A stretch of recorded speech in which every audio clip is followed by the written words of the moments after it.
நமக்கு இருக்கிற தகுதிக்கு நமக்கு வேலை இங்க கிடைக்க மாட்டேங்குது. எப்ப பார்த்தாலும் சோ அதனால உனக்கு போன் கேள்வி முதல்ல என்ன நடக்குதுன்னு போன் இல்லாம உன்னால இருக்க முடியாதுல்ல. அதனால அப்படி நேரா போயிட்டு அரசியல் இறங்கலான்னு பாத்துட்டேன். அதனால கட்சியில சேர்க்க போறேன். ஆமா கட்சியில சேர போறேன். அதுக்கு என்ன தகுதி இருக்கு உனக்கு? அப்படி கேளு.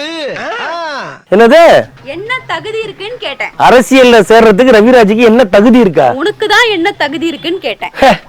சொல்லிட்டா எங்க சொல்லு பாப்போம். அரசியல்ல சேரணும்னா முதல்ல பொய் சொல்ல கத்துக்கணும். அது இருக்கு. இருக்கா? இருக்கு. என்னைய மீறி வேணா பொய் சொல்லிடுவானாடி? உன்ன மீறி யாரும் பொய் சொல்லவே முடியாது. சரியா? ஆமா இருக்கு.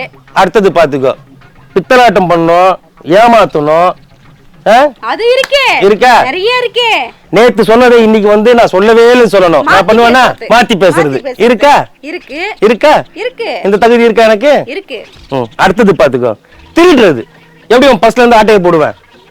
போடுவேனா இல்லையா? சொல்லவே வேணாம். வீட்ல எங்க வச்சாலும் காசு உன் கண்ணுக்கு மட்டும் தான் அப்படி தெரியுதுல்ல. அப்ப நான் விட மோசமா இருக்கேன். சொல்லு. இப்ப இந்த தகுதி வந்துச்சா எனக்கு? வந்துச்சா? இருக்கு. அப்புறம் அடுத்தவங்க சொத்தைய ஆட்டையை போடுறது எப்படி? அதான் எங்க அப்பா விட்டு சொத்த ஆட்டைய போட்டியே. போட்டனா? எப்படிடா? இப்ப ஊர் சொத்த ஆட்டையை போடுவேன். உன்னை எல்லாம் சின்ன வயசுலயே கள்ளி பால் கொடுத்து கொண்டிருக்கணும்டா.